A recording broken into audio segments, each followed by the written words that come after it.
ባለፉት ዓመታት ሀገራችን ኢትዮጵያ ከፍተኛ የሆነ ኢኮኖሚያዊ እድገት እያስመዘገበች ሲሆን እነዚህም ኢኮኖሚያዊ እድገቶች ሊመዘገቡ የቻሉት በዋናነት አዲስ አበባን ጨምሮ በተለያዩ ክልል ከተሞች ላይ መንግስት ልዩ ትኩረት በመስጠት የተለያዩ ግዙፍ የመሰረተ ልማት ግንባታዎች ከመገንባታቸው በዘለለ ባለሀብቶች ልማታዊ በሆኑ የመሰረተ ልማት ግንባታዎች ላይ እንዲሳተፉ በማበረታታት አመርቂ የሆኑ ስራዎች ሊሰሩ ተችሏል። ከዚሁ ጋር ተያይዞም እነዚህ ሁሉ የመሰረተ ልማት ስራዎች በሚሰሩበት ጊዜ ለሀገራችን ዜጎች ከፍተኛ የሆነ የሥራ ዕድልን ይፈጥራሉ።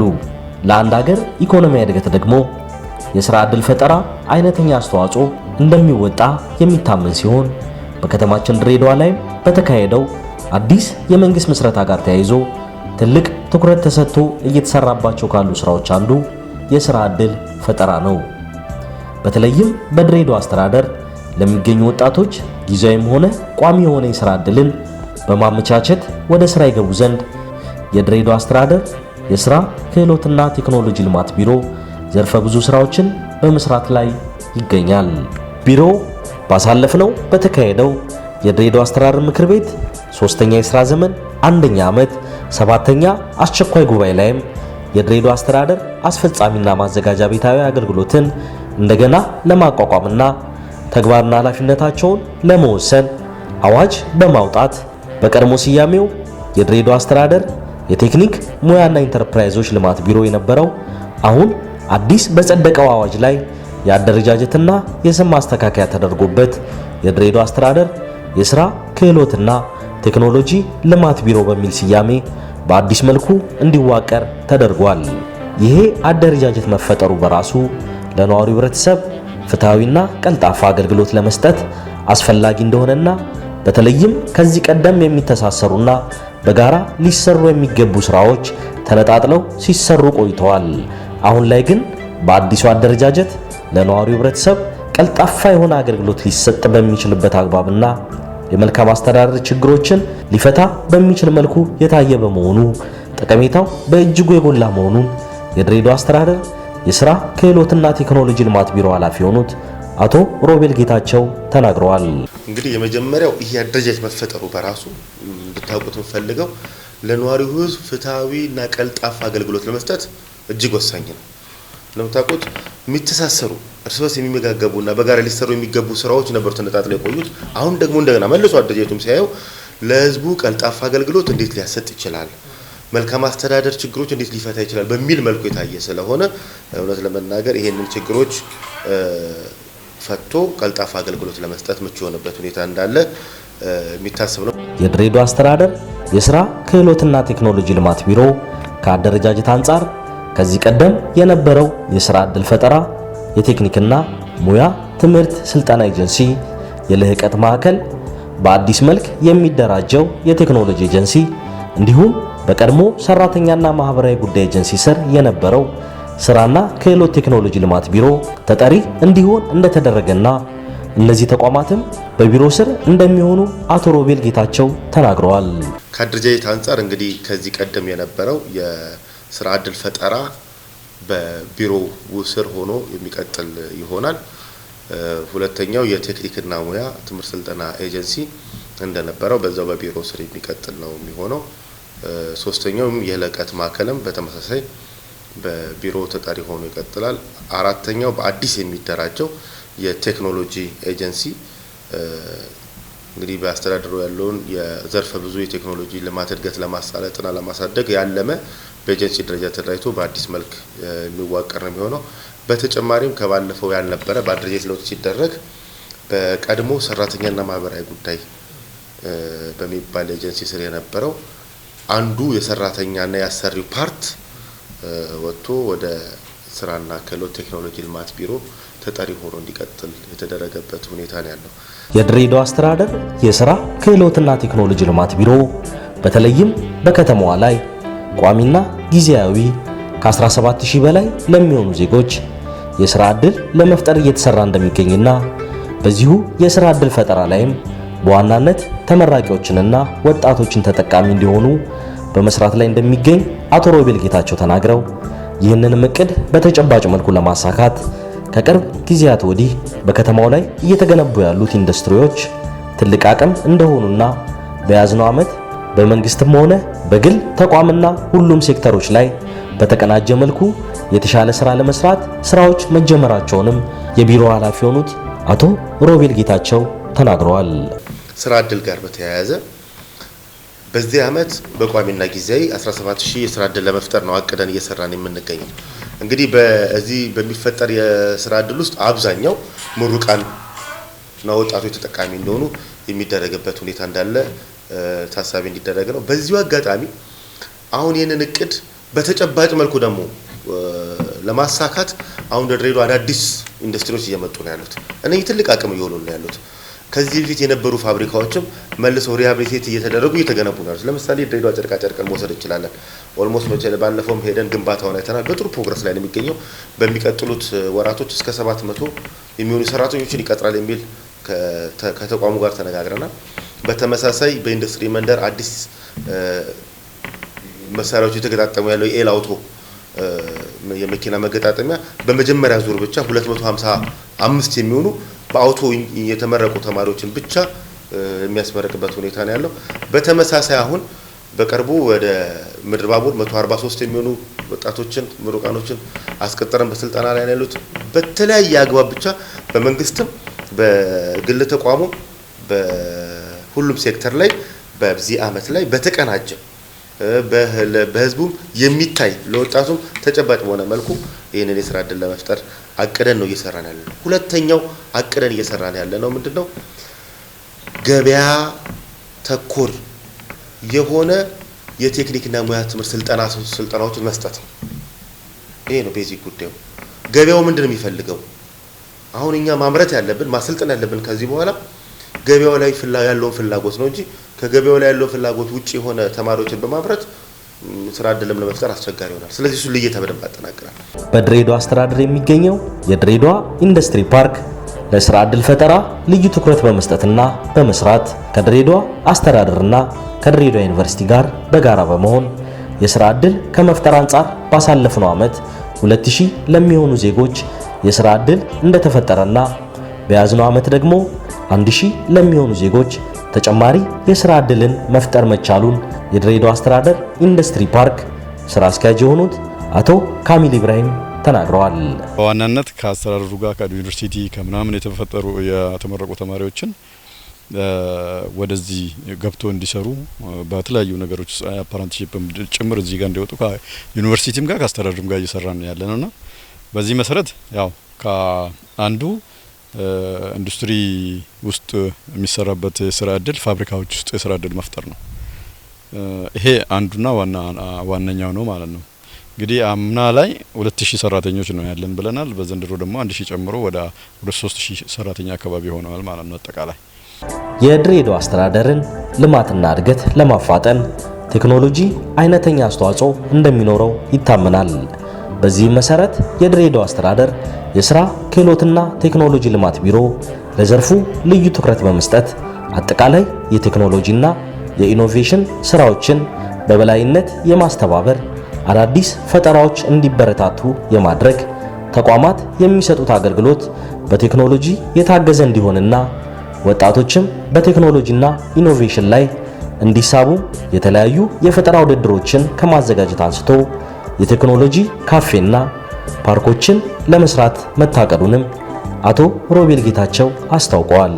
ቴክኖሎጂ ጉዳይ ነው። እንግዲህ የቴክኖሎጂ አሁን እንግዲህ የከተማችን እድገት ልማት እናፋጥናለን ብለን የምናስብ ከሆነ ካለ ቴክኖሎጂ አይታሰብም። ይሄ ቤዚክ ጉዳይ ነው። ዛሱ አሁን ልዩ ትኩረት የተሰጠው በቢሮ ደረጃ በሲኤም ደረጃ መጥቶ ለቴክኖሎጂ ልዩ ትኩረት የተሰጠበት ሂደት ታስቦ ነው ያለው። እንግዲህ አጠቃላይ የቴክኖሎጂ የኢኖቬሽን ስራዎችን በበላይነት የማስተባበር አዳዲስ ፈጠራዎች እንዲበረታቱ ማድረግ ተቋማት የሚሰጡት አገልግሎት በቴክኖሎጂ የታገዘ እንዲሆን ብዙዎች ቦታ ያያየን ነው ያለን ማኑዋል ነው አብዛኛው ኢቭን ደጅ ላይ ካለ ብቻ ሳይሆን የራሳችን ተቋሞች ራሱ በቴክኖሎጂ የዘመኑ እንዲሆኑ ለማድረግ የቢሮ አጠንክሮ ይሰራል። እንዳስተዳደር ያሉ የቴክኖሎጂ የኢኖቬሽን ስራዎችን በበላይነት የማስተባበር የማቀናጀት ስራዎችን እናከናውናለን።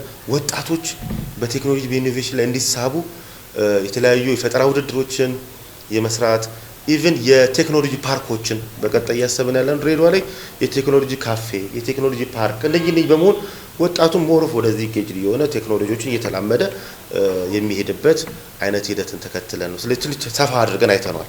ቴክኖሎጂ ለሚኖረን ትኩረት በዚህ አይነት መልኩ ይሄ ቢሮ እንግዲህ ቀጣይ ትኩረቱ ይሄ ነው። በመጨረሻም እንደተባለው የኢንዱስትሪ ሰላምን ለማስፈን በአሰሪና ሰራተኛ መካከል የሚኖረው መስተጋብር በጣም ሰላማዊ በሆነ መልኩ በመግባባት ላይ ተመስረተ እንዲሆን ለማድረግ አበክረን እንሰራለን። ይሄ ብቻ አይደለም። ያው እንግዲህ ዞሮ ዞሮ በአገሪቱ ያወጡ ዓለም አቀፍ ህጎችንም አሰሪና ሰራተኞች ላይ ተግባራዊ ማድረግ በሱ መሰረት ስራዎችን የማከናወን እንግዲህ እነኚህን ነው አሰናስለን በዚህ ዓመት በሚቀጥለው በዚህ ባለንበት ዓመት እንግዲህ አጠናክረን እነኚህ እርስ በርስ የሚመጋገቡ ናቸው። አይታችሁት ከሆነ ከስራ እድል ፈጠረው የስራው ጉዳይ ይሄ ነው። አንዱ ስራ እድል የሚፈጠርበት ነው። የቴክኖሎጂው የቴክኒክና ሙያ የልቀት እነኚህን በተቀናጀ መልኩ ብቻ ሰው ከስራ አግኝቶ ህይወቱ ተለውጦ የተሻለ ህይወት እንዲመራ የማድረግን አይነት አጠቃላይ ሂደትን ተብሰብ አድርገን በመምራት ዲባስተዳደሩ ያሉትን እነኚህን አይነት መሰል የዚህ ቀደም ችግሮችን ለመቅረፍ ነው ቢሮ አተኩሮ ከዚህ በላይ ያከናውናል። በድሬዳዋ አስተዳደር ልዩ ትኩረት ተሰጥቶት እየተሰራበት የሚገኘው የስራ እድል ፈጠራ ሲሆን ከነዚህም ስራዎች አንዱ ከተለያዩ የሀገራችን ከፍተኛ የትምህርት ተቋማት በጤና የትምህርት መስኮች ተመርቀው ነገር ግን የስራ እድልን ላላገኙ የከተማዋ ወጣቶች ከዶት ግላስ ኢትዮጵያ ጋር በጋራ በመሆን በአይን ምርመራና የመነጽር ስራ ላይ ይሰማሩ ዘንድ ከፍተኛ የሆነ የስራ እድልን መፍጠር ተችሏል። በተለይም ወጣቶቹ የሚሰጡት የመነጽር ስራ አገልግሎት በሌሎች አካባቢዎች ላይ ከፍተኛ የሆነ ዋጋ የሚያስወጣውን ስራ እጅግ በጣም አነስተኛ በሆነ ዋጋ አገልግሎት ከመስጠታቸው በዘለለ የአይን መነጽር ተጠቃሚ የሆኑ አካላት ወጣቶቹ አገልግሎት በሚሰጡበት ቦታ ሄደው አይናቸውን ተመርምረው ያለምንም የጊዜና ቀን ቀጠሮ ወዲያውኑ በተመረመሩበት ሰዓት ለአይናቸው ተስማሚ የሆነ መነጽር እየተሰጣቸው ይገኛል። እነዚህ ወጣቶች ወደ አይን ምርመራውና የመነጽር ስራው ከመግባታቸው በፊት አስፈላጊውን ስልጠና እንደወሰዱና በመጀመሪያው ዙርም ለ20 ወጣቶች የሥራ ዕድል እንደተመቻቸላቸው እያንዳንዳቸውም 60 መነጽር እንደተሰጣቸውና በዋጋም ሲተመን አንዱ መነጽር 300 ብር ሲሆን ለአንድ ወጣትም 18000 ብር የሚያወጣ መነጽር በነፃ መሰጠት ተችሏል። በዚሁ ዘርፍ የሥራ ዕድል ምችችት የተደረገላቸው ወጣቶች በበኩላቸው በጤና የትምህርት መስክ ተመርቀው ነገር ግን ለበርካታ ጊዜያት ምንም አይነት ሥራ እንዳልነበራቸው ተናግረው አሁን ላይ ግን በተመቻቸላቸው የሥራ ፈጠራ በእጅጉ ደስተኛ መሆናቸውን ተናግረዋል። በመጀመሪያ ለሥራ ዕድል ፈጠራ በጣም ለከንቲባችንም ለሥራ ዕድል ፈጠራ ምስጋና ማቅረብ እወዳለሁ። እኔ የተመረቁት የካቲት አካባቢ ላይ ነው። ምንም አይነት ስራ እድሎች የሉም። ራሴን በጣም ያጨናነኩ ቤት ውስጥ ሙሉበት ሲቹዌሽን ውስጥ ሳለ ነው እንትን የነበርኩት ይሄንን ስራ እድሎች ያገኘሁት። ይህ በነፃ 18000 ብር እንደመስጠት ያለው ምንም ነገር ገንዘብ የጠየቁን ነገሮች የሉም። ራሳቸው አሰልጥነው ራሳቸው እንዴት እንደሚገጣጠም አድርገውት በጣም ሲምፕል ዋጋ በጣም በሚገርም ዋጋ ህብረተሰቡን ተደራሽ አድርጎ እኛንም የሚጠቅሙበት ሲቹዌሽን ውስጥ ያመቻቹልን ደረጃ ነው ያለው። ስለዚህ በዚህ አጋጣሚ ይሄንን መንግስታችንን እንዲሁም ደግሞ የስራ ዕድል ፈጠራውን ላመሰግን ወዳለሁ። እኛ አሁን እዚህ ጋር የመጣ ነው ያው ስራ አጦች ነን። ያው በጤና ዘርፍ ተመርቀን ግን ስራ ላይ አልነበርንም። መንግስት ደግሞ ስራ ላይ አውሎን ያው ይሄን መነጽር እንድንሸጥ ረድቶናል። ስለዛ ለህብረተሰቡም ቆንጆ ነው፣ ለኛም ደግሞ የስራ ዕድል ፈጥሮልናል ማለት ነው። በዚሁ የአይን ምርመራና የመነጽር ስራ ተጠቃሚ የሆኑ የከተማችን ነዋሪዎች በበኩላቸው ወጣቶቹ በሚሰጡት አገልግሎት ደስተኛ ከመሆናቸውም ባለፈ ለወጣቶቹ በተፈጠረውም የሥራ ዕድል እንደተደሰቱና መንግስትም ለወጣቶቹ ላደረገላቸው የሥራ ፈጠራ ምስጋናቸውን አቅርበዋል። አገልግሎቱ በጣም ጥሩ ነው። ለወጣቶችም የተፈጠረው የሥራ ዕድል ቆንጆ ነው። በጣም ነው እናመሰግነው። እኔም ላገኘሁት አገልግሎት በጣም ደስተኛ ነኝ። እናመሰግናለሁ። ከልጅነቴ የነበረ ችግር ያለብኝ አሁን ግን ይሄንኛው መነጽር ስቀይረው በጣም ለውጥ አግኝቼበታለሁ። በዚህ እንድትበረታቱ ነው እንግዲህ። ስለዚህ መንግስትም ይሄን ስላደረገው እጅግ አድርጌ አመሰግናለሁ። የመጣሁት አይን ምርመራ አለ ብሎ ሰምቼ እዚህ መጣሁኝ። ያው ተመረመርኩኝ፣ መነጽር አዘዙልኝ። መነጽሩም ተስማምቶኛል። በጣም ጥሩ ነው። ከአይን ምርመራና የመነጽር ስራ ላይ ከተፈጠረው የሥራ ዕድል በተጨማሪም ለሌሎች ወጣቶችም በድሬዳዋ ኢንዱስትሪ ፓርክ እንዲሁም በባቡር ጣቢያ ውስጥ የሥራ ዕድል ምችችት የተደረገ ሲሆን በተለይም በዚሁ የሥራ መስክ ላይ በመስራት ላይ የሚገኙ ወጣቶች በተፈጠረላቸው የሥራ ዕድል አማካኝነት ስልጠና ወስደው ወደ ሥራ እንደገቡ ተናግረው በዚህም በኑሯቸው ላይ የተሻለ ለውጥ ማምጣት እንደቻሉና ደስተኛ መሆናቸውንም ተናግረው በዚህም በኑሯቸው ላይ የተሻለ ለውጥ ማምጣት እንደቻሉ ተናግረዋል። አስተዳደሩን ላመሰግን ወዳለኝ ምክንያቱም ብዙ ጊዜ አሁን እዚህ ድርጅት ውስጥ የሚሰሩ ቻይናዎች ነበሩ እና ለኢትዮጵያዎች እድሎችም ስለተሰጡ እነሱ ሳይወጡኛ እድሉንም ስላገኘን ደስተኛ ነን።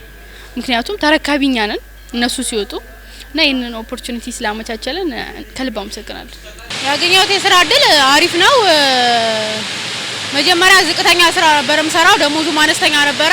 አሁን እንደድለው ነው እዚህ ተቀጠርኩኝ እና አሪፍ ነው። የቤት ኪራይም እከፍልበታለሁ፣ ቤተሰቦቼንም አስተዳደርበታለሁ። ያው ሉም ኦፕሬተር ነኝ። የተፈጠረልኝ ለኔ በጣም ደስ ብሎኛል። አሁን ለምሳሌ በፊት ያው ንግድም ጀምሬ ነበር፣ ንግድም አልተሳካልኝም። ከዛ በኋላ ያው ይሄ በመከፈቱ ለኔ ማለት ነው በጣም ደስ ብሎኛል። ለሌሎች ደግሞ ተከፍቶላቸዋል።